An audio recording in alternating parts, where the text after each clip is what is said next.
Hello, everyone, and welcome back to the Positive Success Show. I have an amazing guest with us today. Her name is Samantha Karlin, and she is the founder of Empower Global, a women's leadership accelerator. And she's also the podcast host of Samanthropolitics, which is based on foreign affairs with a feminist lens. So amazing to have you on the show, Samantha. Delighted to be here, and apologies that my voice is a little hoarse today. All good, all good. So, Samantha, can you share with our audience how you've taken your knowledge of and your passion for foreign affairs and women's leadership and applied it to the work that you do today? How long do we have? Um, this show usually goes, for as long as we need. But I guess maybe just some pivotal points in your career that really shifted you towards, that the work that's most meaningful to you. Because I think we all go through that evolution of what a career is, what we want to do in the world, how we want to contribute. And I particularly find what you do, like it's refreshing and it's delightful, and it's also it challenges the status quo. yeah, So what you do is it's needed in the world. And so I'd love to hear maybe just the few years right before you started to transition towards what you do. sure. So I think that, you know, a lot of my thinking around women's leadership really, well, my master's degree is in international relations with a focus on gender analysis from the Fletcher School, which Fletcher is amazing. And I will say, like, my professors were just badass women. Hope I'm allowed to curse on this podcast.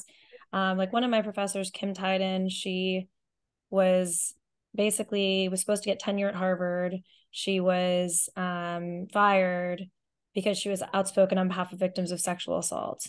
And then she sued Harvard, and now she's a tenure professor at Fletcher. And she was always the kind of person that was like, I'll never forget when I was like, I think I want to do journalism. I don't even know. She was like, I was going to volunteer for Hillary Clinton for the midterms. And she was like, well, go record some interviews. This is before I even had a podcast. And I was like, what do you mean? Just like set up shop and record some interviews? She's like, yeah. I was like, okay. So I like took a camera and like I borrowed a camera from like the student center at Fletcher and set up shop like in front of like one of the voting booths in New Hampshire and just interview people. They're like, what podcast is this for? And I was like, it's my podcast. I didn't even have a podcast. And I just, recorded interviews. Those were still some very interesting interviews from Trump supporters, swing voters. Not, they were actually pretty formative. And then I created like a website around that. And I think the reason I say that is like with entrepreneurship, there's always like the first iteration is not really the last.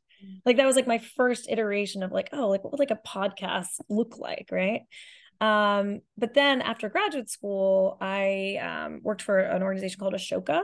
And Ashoka was really pivotal in my thinking because Ashoka does basically supports amazing change makers around the world with funding, with support.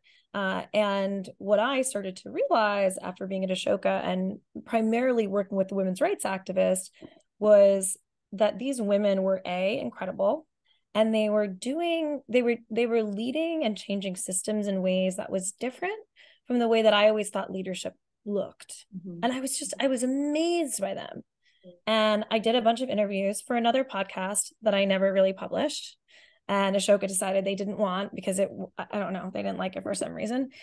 And but I was just curious, I was interviewing these women about leadership styles and how did they create change and who were they and how did they surmount obstacles from, this is women who were fighting the Taliban in Pakistan and working on genital mutilation in Kenya and poverty reduction in Mexico and femicide in Argentina. So these are not jokes. Like these are really serious issues. And these women are up against unbelievable challenges, many to their lives. I mean, Hasina Karbe, who now usually comes to speak to the cohort, her driver was driven off the road when she was in the car and he died immediately. And I mean, her life was in danger and she went back and continues to do her work. So that's really where I started to put the pieces together of like, oh, like the way that women are doing things is different than what, like, I think I still have this book on my shelf. Yeah. I mean, this leadership book on my shelf from my undergrad class. Mm-hmm. And like, it's all male authors. Mm-hmm. And there's like one chapter on women, but it's not even about women leading. It's about women getting to the top. That's not the same as women leading. Mm-hmm. Like women's leadership is different. So I think Ashoka was really the first And then I jump started the study at Ashoka about women's leadership, and they did all these interviews, and that's you read that in the women's leadership course, the Change Make Hers report. And a lot of those women were women that came to this convening I did in Italy of 15 women social entrepreneurs to understand systems change and leadership better. And the report I wrote from that event in Bellagio was the beginning of this bigger report. So that's really where the women's leadership, I would say the new stuff, started to marinate and shape. So let me stop there for a moment and just see if you have any follow-up. Yeah, no, this is great. And I love that you started off with, your professor that encouraged you just interview people. And you did, and you just jumped in and you're like, what? Like, just do it? It's like, yeah, just do it. And I think, from an entrepreneurial standpoint, but just even from like a person that wants to create social impact, you don't have to wait to do something to get started. And I think the fact that you even did that, just shows naturally like you are entrepreneurial, and because you're passionate enough about the topic, you're going to go find the information. And I love that. I love that you just jumped in. So anyone that's listening or watching to this episode, when you're curious about something, just do it and give yourself permission to do it. Just do it. And then second, Samantha, I love that you said, I was just curious. Can you elaborate more on that curiosity, and what gave you the confidence and the courage to pursue that? Because I believe that a lot of men and women are curious about things in the world or pursuing something, but they're not quite sure how to start. Like what like led you to just keep going? Yeah. So the second thing that kind of happened was I was talking about like the inflection point, right? I was living in Spain with my ex-boyfriend at the time, and he was in business school, and I'd gotten a job that was for a tech company, mainly just so I could work remotely. It was a cool job. I was the global community manager. It was tech for a tech company. It wasn't like, be all end all of my life, right? It was just like, I want to live abroad and, be in love and travel around Spain and also have an income.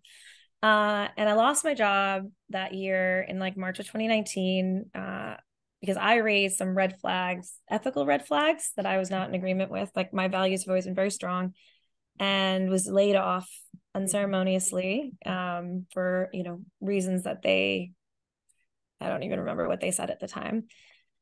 And so I was like, what am I going to do next? And so what's kind of interesting is like, I think sometimes too, things are circumstantial. I think something that was actually pretty important was the fact that I was living in Spain and I wanted to stay, and I didn't have a visa to work in Spain. So to get a job in Spain would have been very difficult. I would have to come back to the US and submit all this stuff and blah, blah, blah. And at the same time, I also looked at the Spanish salaries and realized, talk about American privilege. Yeah. There's no country that pays like we do. Your audience, I'm sure, is global, but America and the UK, it was just the highest salaries that you see anywhere. And so I found out that in Spain, I would be making, a third of what I'd been making from an American company, and I have to work more. And I was just like, wait, what? No, I don't want to do that. So I'll tell you another entrepreneurial thing that happened. So I was kind of flailing around like, okay, I don't have a work visa. Maybe I'll start my own business. I was like, what should I teach? And that's where you start to think about, okay, like, what am I good at?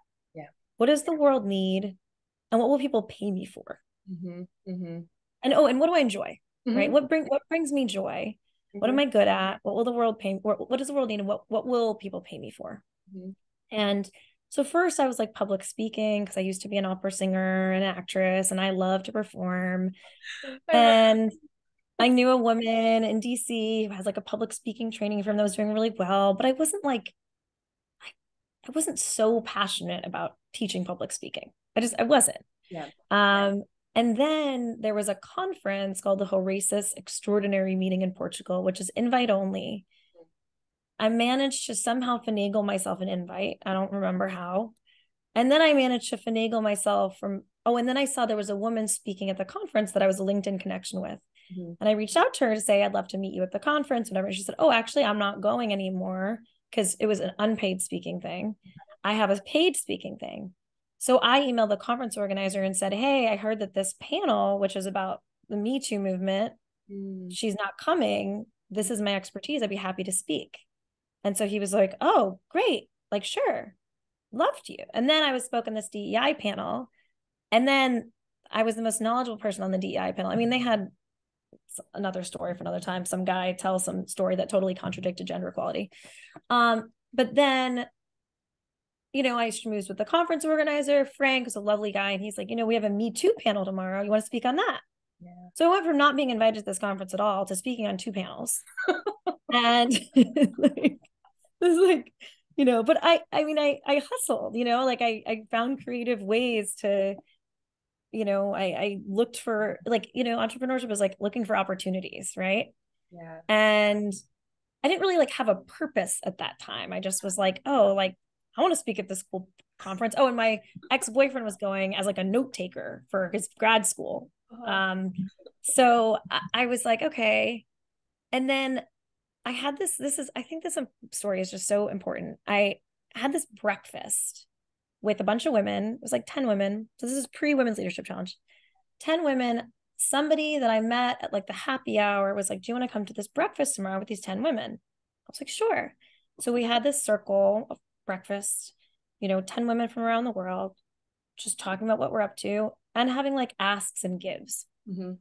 I love the concept of ask and give because it's like, okay, I'm willing to be generous, but I'm also not afraid to ask what I want. And at that point, I was like, I don't know what to do with myself. Like I have this, you know, I kind of want to start a business, but doing what? And like, how do I make money? And like, so that inflection point that you're talking about. Yeah. But like that stopping point. And I mentioned I was speaking on the Me Too panel, and one of the women who was this brilliant scientist came to hear me speak on the Me Too panel. And this is not to brag, but I mean, my master's is in gender analysis and women's rights, and I've lived and traveled all over the world. I was the most knowledgeable person on that panel, bar none. It was very obvious because a lot of the times, especially for any type of women's panel, they'll have women on it that have been successful, or like they'll just be on it because they're women, but not because they actually have any expertise in women's rights or gender. It's just like talking about their lived experience as a woman, which is valuable, but I am a subject matter expert in that field. So I should have known more than somebody who's a VP at some corporation who does marketing. Like that's not her expertise. Yeah. And so after the panel, you know, this BBC reporter comes up to me and she's like, oh my God, you were so knowledgeable. Like, can I have you as a source for stuff? Yes. And then the scientist I met at the breakfast came up to me and she said, Sam, why don't you do some kind of business around like women's rights? You're so passionate about it. You're so knowledgeable. Like it just, you shine. You sound like, you know, you're talking, like do something around this. And so that was the first kind of aha.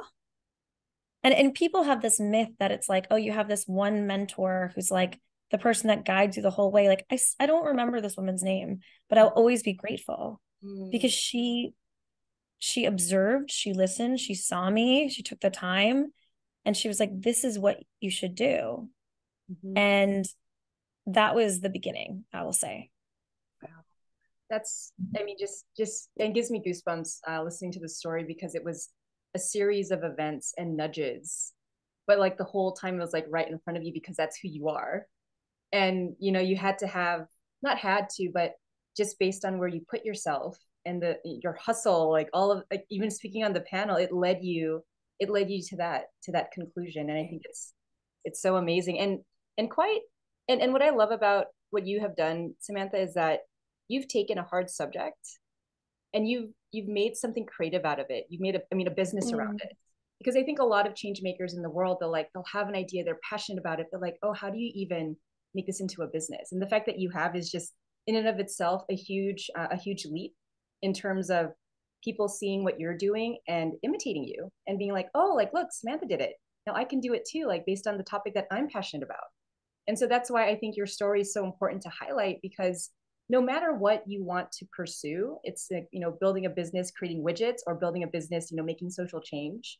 As long as you have the qualities that you've definitely demonstrated over the past several years, you can do it. I mean, when I'm listening to you, you're like, oh, I hustled and I got on the panel in a conference that I wasn't even invited to. It's like that that if like for the folks listening, just imagine that, like, make a way. Like Samantha here is a clear example. Like, make create your own opportunities by just asking. I love it. I love it. So Samantha, in terms of helping others, really, at that point where they're like, I don't know what to do with myself, what advice would you give them? Like 2 or 3 pieces of advice would you give them to help them take that first step in the direction that they want to in terms of their dream or something that they're passionate about? How would you advise them now, knowing all the stuff that because you've been through it, and you're here, with your own podcast, running the Women's Leadership Challenge? What pieces of advice would you give them? Say hire Dominique as your coach if you haven't already. She's fabulous and has amazing energy. No, but I really do think that having a coach is really important, and beyond a therapist. I don't want to say everyone has a therapist. Everyone should have a therapist. I have a therapist, but I don't talk to my therapist about my business. Like I talk to him about my mom and my sister fighting and how I can't handle it. Right. Like that's what I talk to my therapist about. Like not about like, how do I create a sales funnel to have women apply for the Women's Leadership Challenge, right? Like, so, hire a coach. And I would say also you need like someone who's emotional support and kind of cheerleader, and also somebody who I ended up taking a very expensive sales and marketing class that I wasn't intending to take.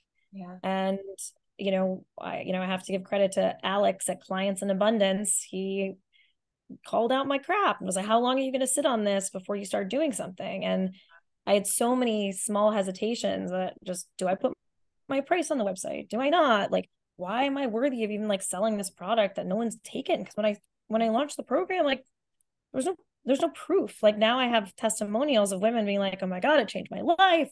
You have to do this. Like then I didn't have anything. I was asking people to trust me and believe me.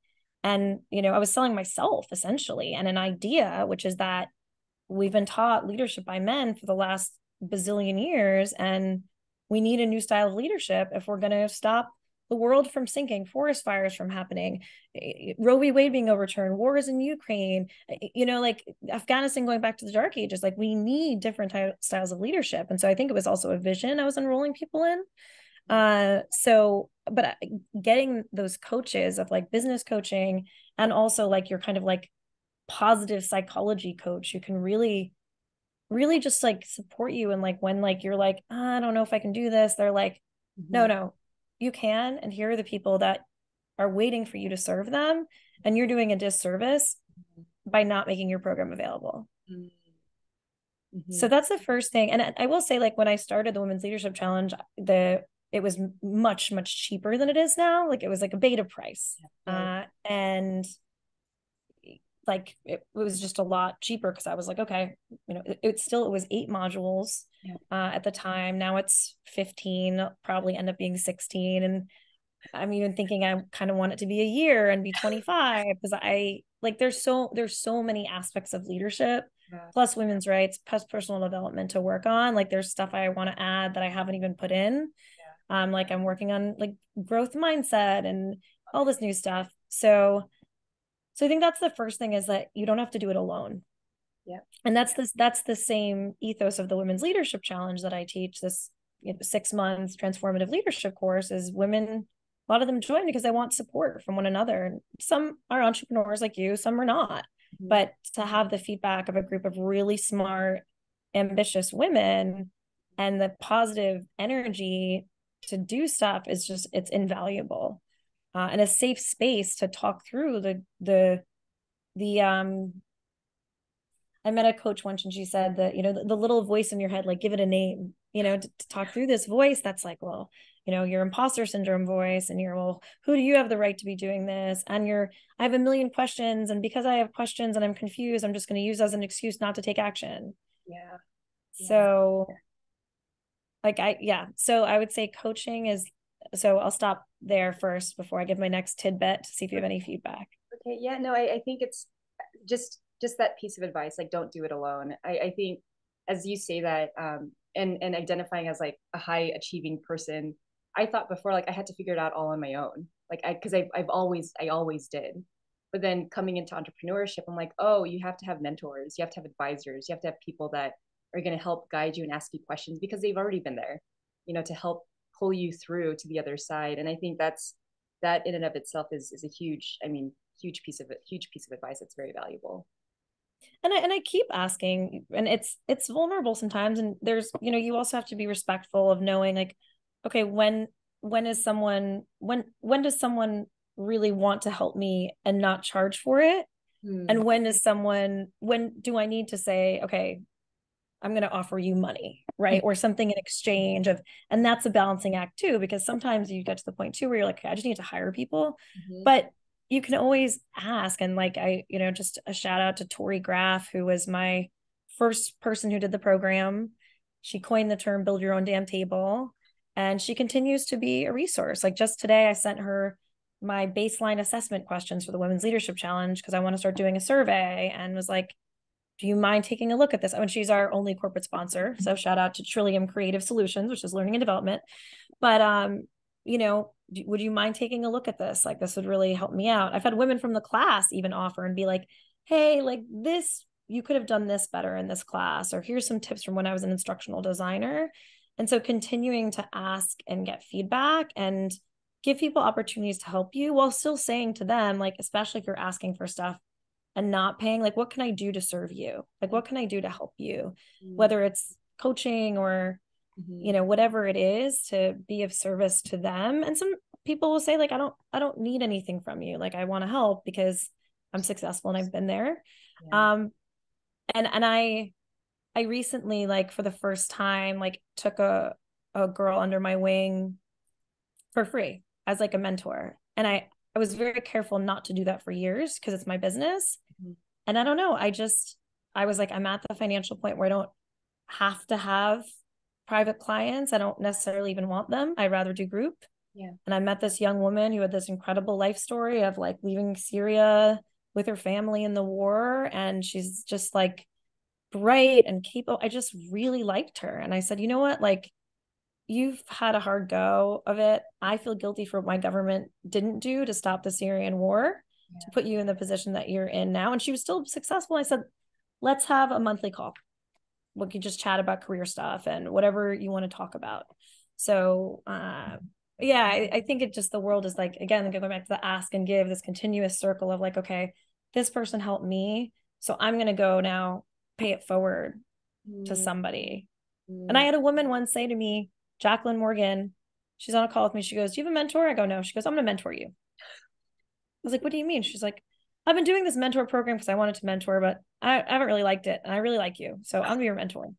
And so she was another one who wasn't a formal coach, but she really helped me when I was trying to figure out the business and my first proposal and how much to charge and what does a proposal look like that looks professional. And Jacqueline just did this. She didn't ask for anything in return.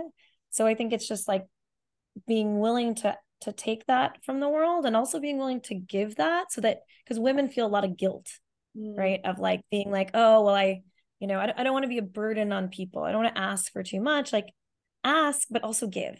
So love it.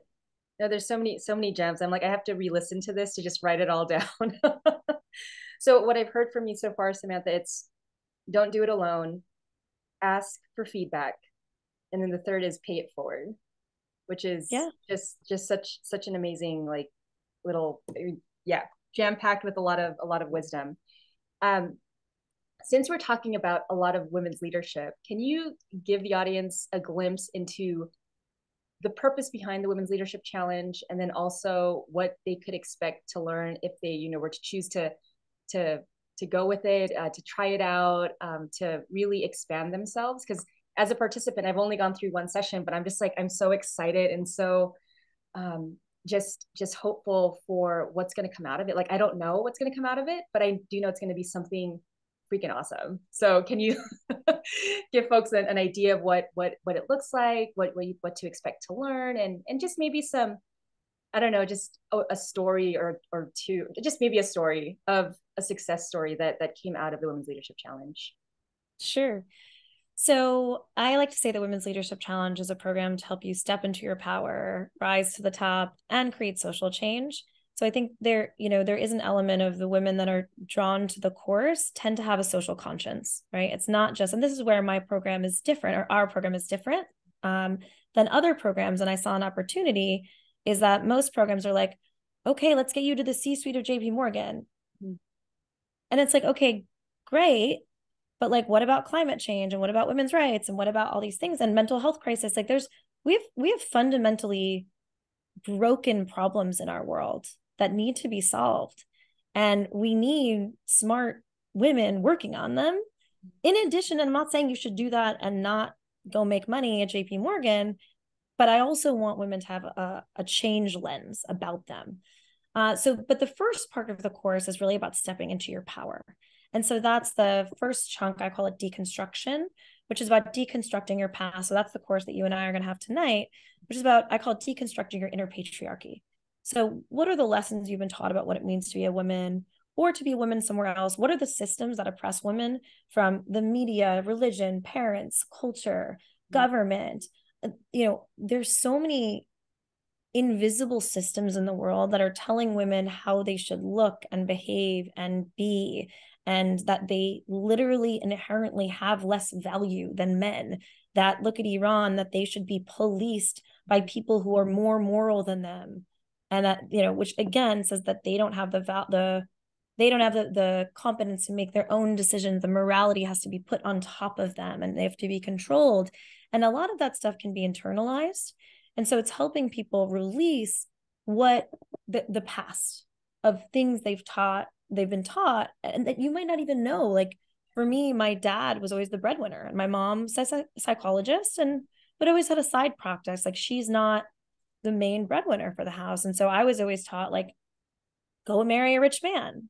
Mm-hmm. And it's only in the last like 2 years that it's like, oh, or you could make your own money. Mm-hmm. And not think that like the only key to success is like marrying wealthy. Mm-hmm. And that was like a liberating moment for me of like, oh, I don't like this plan of wealth. It could come from me. And how much more powerful is that for me to create my own wealth, where I don't have to feel like I'm depending on my spouse and I owe them something for, supporting me financially. And it's quite liberating. So that's deconstruction. And then we go into what I call individualization. So individualization is what I call understanding who you are. Mm-hmm. So most people base a lot of their value in life on two things. One, comparison with other people, which never works. And two, their extrinsic circumstances. So that could mean they got a new job, or they have a boyfriend or girlfriend or partner, that they got the part in the play, that their book is out. So it's all these extrinsic life circumstances. But what happens is, when the chips fall, if your extrinsic world explodes, mm-hmm. and you're basing your own your value of who you are as a human being on how much money you make, on what job you have, on, who your spouse is, or if you have a partner, on your weight, right? Like if that all falls, like who are you as a person? And so this is where we really dive deep into what I call your intrinsic power map, which is your strengths, your personality, your talents, your purpose, your quirks, your values, the things that really make you you. Mm-hmm. And I help women to map those together into, like, I call it your unique value proposition, mm-hmm. which helps your self-esteem. It also helps as a business owner, as a nonprofit leader, as a visionary, as a politician, as somebody negotiating for a salary. One woman walked into the room.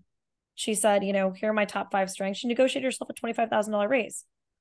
I think she's incredibly competent. She would have gotten the raise anyway. However, I think having that knowledge of her strengths reaffirmed her value for her, of being like, no, I am worth it, of like asking for this much more money. So that's individualization. Then we deal with advancement. So that's where we're looking at specific strategies to break glass ceilings. So from speaking up for yourself and the barriers to speaking up to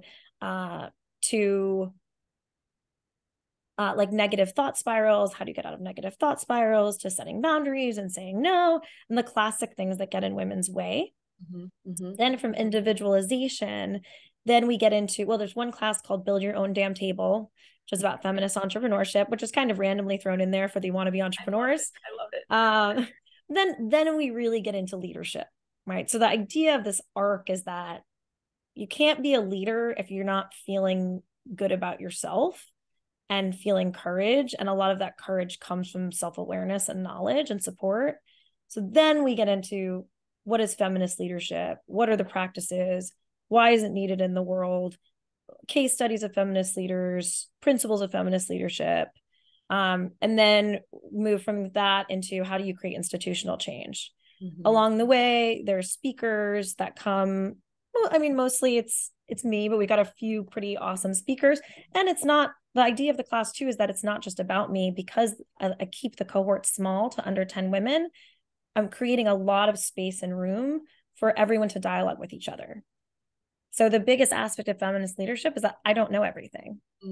And that you all, I mean, your cohort, you know, one woman has a $300 million pension fund. Another one runs an NGO in Colombia for active citizenship. Another one's working with the Nigerian government. Like, another one's been in finance for 25 years. I mean, this is not a joke, right? Like, these are seriously accomplished women, a diplomat, an Air Force pilot, right? So, you know, you're learning from them and getting coaching and support from them as well as me. So I'll stop there.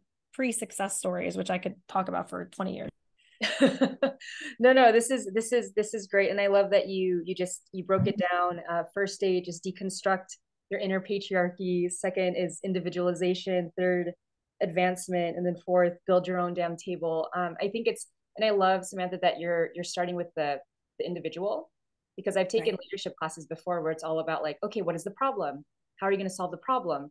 But then if you're not even aware of your own stuff going on, then it's really hard to be an even better leader in that space. I'm gonna move us forward, because I know we can talk forever. Maybe we need a part 2 of this podcast. But essentially, I wanted to introduce my audience, you know, everyone, to Samantha, because Samantha will be speaking at the Live Your New Story virtual summit, which is happening next week. And Samantha, I know you're gonna blow the audience away. But before we close, I'd love to know, now that you've learned all that you learned, and you've heard all the stories from several amazing, you know, women leaders, what is your definition of success today? I think it's creating positive impact in the world, and creating an impact on people's lives. Like the meaning that I derive from, like, Kaisha sending me the memoir of her life that she started to write in the class that she published as a result, about her battle with cancer and foster care. And I mean, like Leslie's series of children's books for children who experience trauma, that was her dream when she came into the class. Having somebody call me and tell me I have an alumni who now has her own, she's a weekend anchor in California for Fox, which, you know, we're talking about that, but she has her own show and she's doing reporting from around the world. And that was a dream of hers. And so just to see, and it's not, you know, it's not like I'm responsible for everything, right? But I've had women say, like, this would not have happened without you. I would not have done this without you. I would not have had the courage to go for this job opportunity, start my book, write my blog, you know, I mean, so many things, like, to stand up at work and say, hey, there's a bunch of things that don't work here with DEI that we need to fix. Yeah. I mean, it's also social change, right? It's not just personal success of seeing 2 women that I helped organize a reproductive rights call. And there's now a website called reproductiveautonomy.org, which is a collaboration between 2 women from previous cohorts that I networked with one another to create this resource on reproductive rights. Like, just seeing all of that, like, the impact that I'm able to have on people's lives is just it's I could have all the money in the world and I wouldn't, there's so much meaning in it. And so I think success to me is really about meaning, because people can be financially successful, but if they don't have meaning in their lives, they're not happy typically, or they feel like there's something missing. And so I think meaning and success are inextricably tied together. You are, Samantha, it's like I'm getting goosebumps left and right. No, but every time like that happens, like during an interview, like I know like you are on your path. You are, speaking truth to power. Like you were doing everything in your power to empower others. And I think it's beautiful. Like the work that you do, like entrepreneur to entrepreneur, woman to woman, human to human.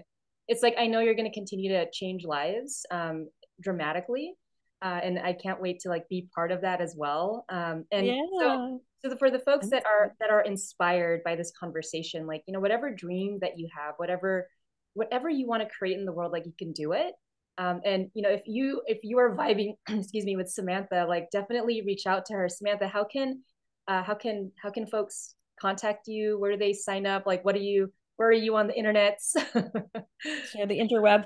Interweb. So you can sign up for Empower's mailing list. You also get your 6-part free guide to unbeatable confidence. So if you text the word empower, EMPOWER to 66866, that'll say like enter your email to be added to the mailing list. There's also a free Facebook group called the Women's Leadership Laboratory where I post resources a lot. And with the mailing list, I send out a lot of all sorts of different trainings around women, not just that I run, but like we'll put your summit in the next newsletter to be sent out. And we have like the woman that's inspiring us this week. So it's like an aggregator of sorts for all these different events around women. And then the other thing would be Samanthropolitics. So as Dominique mentioned, I have a show on global politics with a focus on like a feminist lens. The last show we did was on the mass protests happening in Iran with a BBC journalist who was in Dubai at the time and getting information from the ground in Iran. So I don't know why I picked the name Samanthropolitics because no one can spell it, but it's SAMANTHROPOLITIC. So Samantha, it's like a mix of Samantha, anthropology, and politics. I Oh, like kind I of love wrote it. that just I got it. I got it. I'm like, oh, this is like it's a mouthful, but it's definitely unique. yeah, that's a mouthful. But it's too late to change it. And so, please, we're on YouTube, subscribe to our YouTube channel, and we're also on Spotify and Apple Podcasts. So, really helpful to support just production costs to go to. You can subscribe there, become a Patreon subscriber, patreon.com/Samanthropolitics1. What else? I feel like there's What else you got, Samantha? What else you I don't got? know. You can follow me on LinkedIn. I am a prolific LinkedIn poster, much more than a tweeter. If you follow me on Twitter, you won't see anything. If you follow me on LinkedIn, I am always posting resources about DEI, women's leadership, all that sort of stuff. The Women's Leadership Challenge, if you're interested, is womensleadershipchallenge.com. And then if you're from corporate America and you're like, oh, like I want to do this in my company, we also have a version of the Women's Leadership Challenge that we do for corporate America. Just actually running 2 sessions tomorrow for an international packaging company, which has been very, very cool.